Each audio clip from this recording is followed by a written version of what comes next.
We're here at Hutchins Manufacturing in El Monte, California, and this third-generation family company is making sanders the old-fashioned way. This is made in America.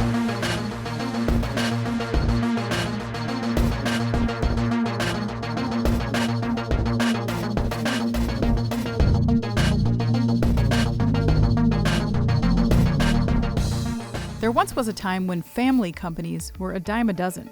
And in 1949, when Al Hutchins filed his first patent for a pneumatic sander, he had no way of knowing just how far his family company would come.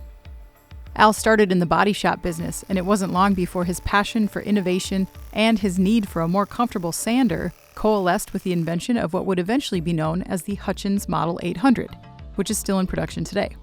Al wanted something that wouldn't vibrate so much or force him to breathe harmful dust and chemicals. And if innovation is truly born of necessity, so is what you do with it. In this case, he had a family to support, and that family would prove to support him right back. He couldn't not improve upon anything he found anywhere. It's what drove him, was, meeting needs that he saw that, need to be met. But we started in the body shop industry. We still have the signs of our old building. And then we moved into repairing other people's tools because my grandfather was just a mechanical genius. So we were fixing everybody else's tools, and so you really saw how things were made and how they could be made so much better. By the mid-1960s, Al had sold his body shop. He had stopped repairing other tool brands and focused solely on inventing and building Hutchins sanders. Al's wife Blanche was a business marvel and convinced him that selling these tools would be the foundation of their operation. Al and Blanche would, no doubt, be pleased to know the Hutchins manufacturing of today is not unlike the one they started all those years back. Family and business blend together seamlessly, and the third generation of the Hutchins family legacy is just as passionate about the success of this business as their grandparents once were. Today, Hutchins operations are run by Al and Blanche's son, Almy, as well as his daughters, Marianne and Heather. Almy and his brother Don grew the business as their parents got older, and Don even taught his daughter, Jenny, a machinist and foreman, how to design tools, a skill he picked up from his own father. Today, the various Hutchins all wear different hats, but have one thing in common. They grew up in the family business. My dad and my uncle came in diapers, essentially. As the boys got married, their wives came into the business, and then their daughters and other kids came into the business, and it's just what was done. When you grow up in it, it's the only place you want to be. It's what you know. And this was life for us. And it was a good life. It was a fun life. So, and my daughters will be the fourth generation in the business. But it's clear you don't need to be named Hutchins to feel like family here. Some employees' families are even on their second and third generations with the company, and one worker has been here since Al offered him his first summer job at 17, 45 years ago. We treat our employees like family because we don't know how to do it any other way, honestly. And we take care of our employees because if you take care of your employees, they will take care of you, and they will care about their job if you care about them. So some of my employees have been here upwards of 45 years. My kids have been raised on half of our manufacturing benches here. It's just a family atmosphere, and we just try and take care of each other because if we don't have them, we have nothing. And while the business certainly focuses on a culture of family, the other critical facet is quality. And for Hutchins, a meticulous attention to detail and the tightest tolerances in the industry have allowed it to gain entry to high-profile customers. And they're not just for auto body shops anymore. In fact, these days you can find Hutchins sanders in industrial and OEM applications, including those of Tesla and SpaceX. And they won't shy away from even the strangest of customer requests. Being that we manufacture and design everything here in California, we can change much more quickly to our customers' needs. We get calls all the time for, one of the craziest calls where we're working at an aquarium and we need to be able to stand and clean the inside of the aquarium, but we can't take the fish with the water out. So we figured out how to make an underwater sander. Because we do everything in-house, we could do that. My uncle's like, sure, I'll figure it out. We almost never say no to somebody if they have a crazy idea. We're just like, let me see, what can we do? And we did, we made a sander and we switched out the regular automotive oil for vegetable oil because that was, I guess, safe, aquarium safe. And they put a scrubby sponge on the sander instead of sandpaper, and we, vented the air out, and they ran our sanders underwater. Besides being up for anything, the business thrives due to its unrelenting ambition to produce a quality product.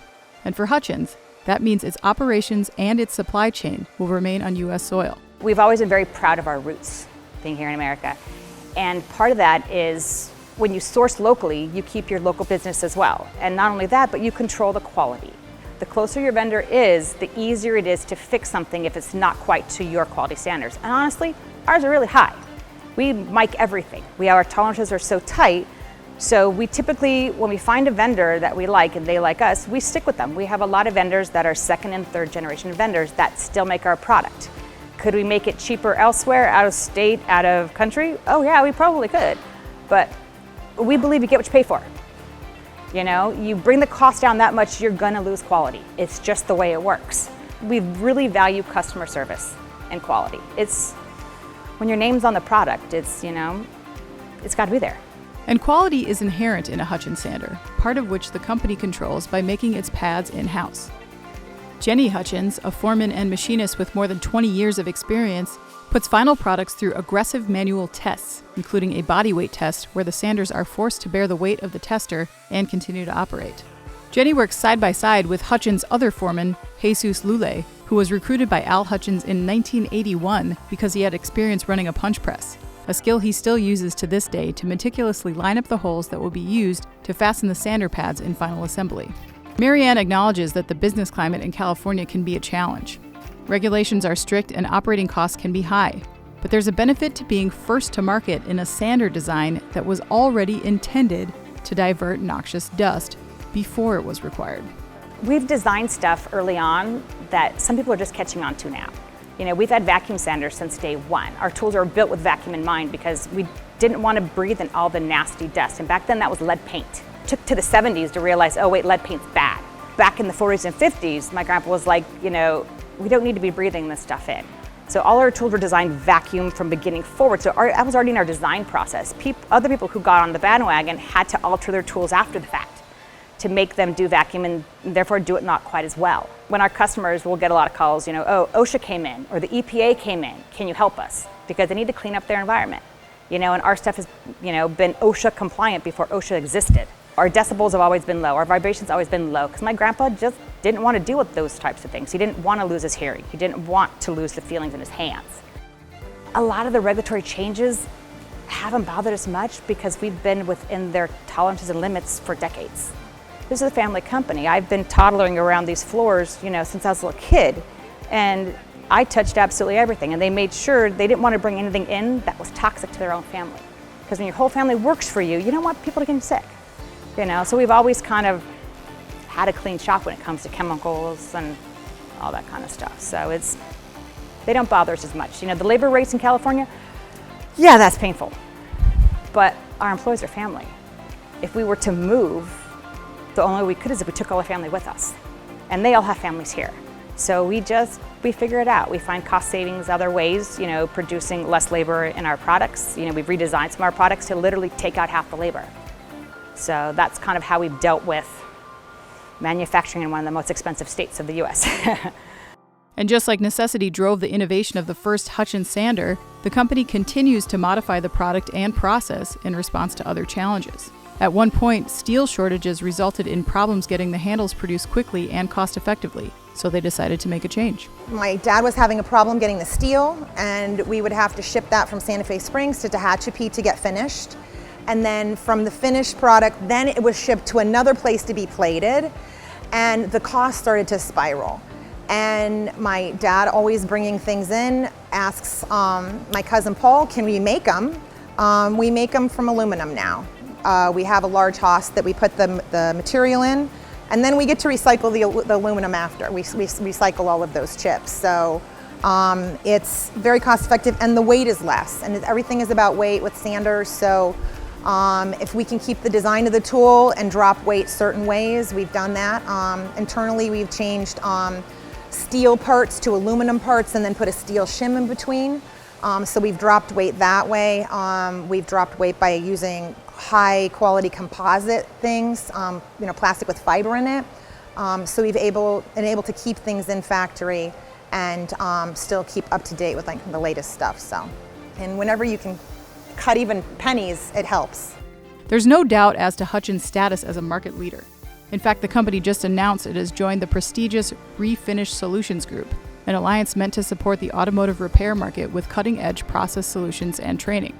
For a company of this caliber, it might surprise you to see just how much of their production is custom and manual by choice, with operations providing meticulous assembly for build-to-order requirements and cutting out the waste and cost of excess inventory.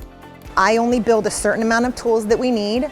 I know usually about how many we need each week. I give daily build reports now. We just don't build what to fill the shelf. We build to build per order almost. I do carry some stock of the popular stuff, but there's other things like our new tools, the Pro Finishers. They can come in PSA or hook it.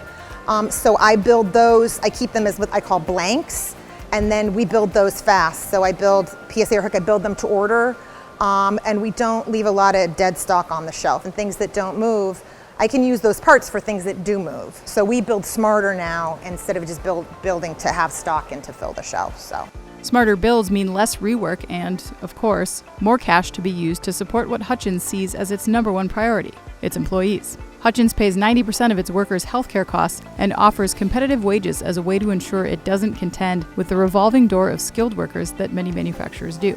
But while some businesses compromise quality standards or offshore certain components to keep their cash flow, Hutchins is unwilling to cut corners. We haven't gone cheap. A lot of people go cheap or they go out of country, and we just don't do that. When your name is on it, it makes a difference. If you can't send out crap if your name is on it. And it's literally on the tool. So, and we're really specific about details, about everything is tested, everything is packed nicely. So we take pride in it so that other people will take pride in it. And I think that that's what keeps us going and keeps us relevant. The people who made the parts and made the tools care. And I think that makes a big thing because we care that you get a product that works well for you. And my grandfather always said that our customers make their living from our products. So if you make a crappy product, that's going to translate into their job. And if we take pride in our work and they want to take pride in their work and this is how they feed their family, that is what matters to us. My grandfather was a body man. That's how he started out. And his product was as good as his tools were or his knowledge was. And that all makes a difference. And I think when you cut corners, that people can see that. If you don't take pride in your work and the quality of your work, what's it worth? This is IEN Made in America.